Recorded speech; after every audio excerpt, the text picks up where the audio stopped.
औरत को अपनी आईब्रो के बाल के ऊपर ब्लीच करना कैसा है, यानी आईब्रो के बाल पे भी ब्लीच होती है,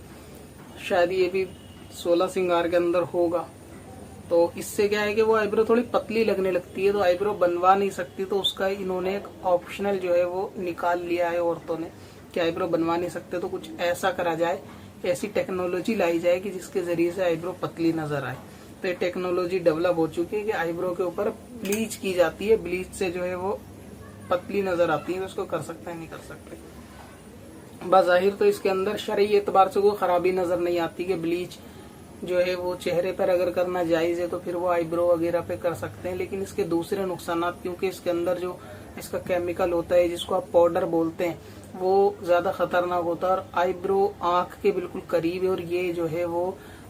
हसास हिस्सा है, नाजुक हिस्सा है, बहुत ज्यादा सेंसिटिव है। तो इसीलिए इसके ऊपर इस तरीके का केमिकल लगाना या इस्तेमाल करना, ये कुछ वक्त तक आर्जी तौर से जो खूबसूरत लग सकता है चेहरा, लेकिन बाद में इसके नुकसान भी होते हैं कि जब फिर बाद में काले बाल नीचे से निकलेंगे तो वो डबल तरीके के हो जाएंगे, तो एक नई यानी उसको अपडेट करने की जरूरत पड़ जाएगी फिर बाद में। तो इसलिए बेहतर ये है कि इस तरीके के चेहरे के ऊपर ना किया जाए कि जिससे बाद में शुरू में तो वो कुछ दिन अच्छी लगे, बाद में फिर दोबारा बंदर ये लगने लगे कि अजीब से भूरे बाल और काले बाल मिक्स होके निकलेंगे, तो ये ठीक नहीं है, यानी इंसानी नुक्ते नजर ठीक नहीं है। दूसरा ये कि सेंसिटिव स्किन भी होती है, वहां पर केमिकल लगाना के आंख के करीब में, तो इससे बालों के झड़ने का भी फिर अंदेशा हो जाता है, क्योंकि ये ब्लीच वगैरह ज्यादा इस्तेमाल करना ये सेहत के स्किन की सेहत के लिए बिल्कुल भी अच्छा नहीं है। कभी कदार किसी मौके पे साल 2 साल की बात अलग है, लेकिन बाज को इसकी बाद में हैबिट हो जाती है, क्योंकि जब वो डबल बाल नजर आते हैं डबल कलर के, तो फिर एक मजबूरी बन जाती है कि यार फंक्शन के ऊपर ब्लीच करना,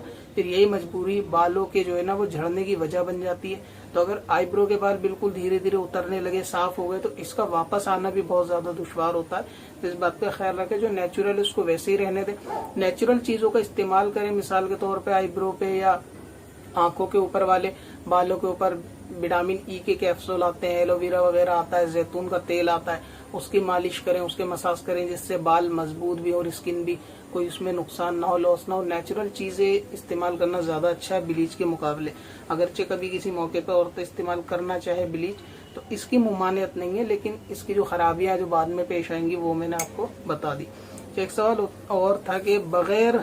नमाज के जन्नत में नहीं जा सकता कोई, कि ऐसा कहना ठीक है, लेकिन शरई एतबार से तो ऐसा कहना ठीक है कि बगैर नमाज के जन्नत में नहीं जा सकता। तो इससे मुराद ये नहीं है कि वो हमेशा के लिए जहन्नम में जाएगा। मसलन ये है कि जो शरीयत ने क्राइटेरिया बयान किया है, जो एक शरीयत ने दायरे बयान किए हैं जन्नत में जाने के, रूल रेगुलेशन बयान किए, उसके अंदर नमाज सबसे अहम फर्ज रखी गई है। तो जाहिर है कि उसके बगैर शरई एतबार से कहा जा सकता है कि नहीं जा सकता। अब रहा कि हिकमत के एतबार से, तो जाहिर है कि अल्लाह तबारक व तआला जिसको जन्नत में भेजना चाहे बगैर नमाज के भी भेज सकता है, और शरई एतबार से भी जन्नत में जाना पॉसिबल है। और वो लेकिन फिलहाल नहीं है कि जैसे साहबा इकराम का दौर है कि किसी ने हुजूर की जियारत की, ईमान लाया और इंतकाल कर गया, तो उसने नमाज भी नहीं पढ़ी, हज ज़कात भी नहीं की, लेकिन ईमान लाया और हुजूर की जियारत करने की वजह से, उनकी कुर्बत पाने की वजह से सहाबी बन गया और सहाबी होने की बिना पर जन्नत में चला गया। तो इस एतबार से भी जो है वो जन्नत में बंदा बगैर नमाज के जा सकता है। और अगर मौजूदा दौर की बात करें कि बगैर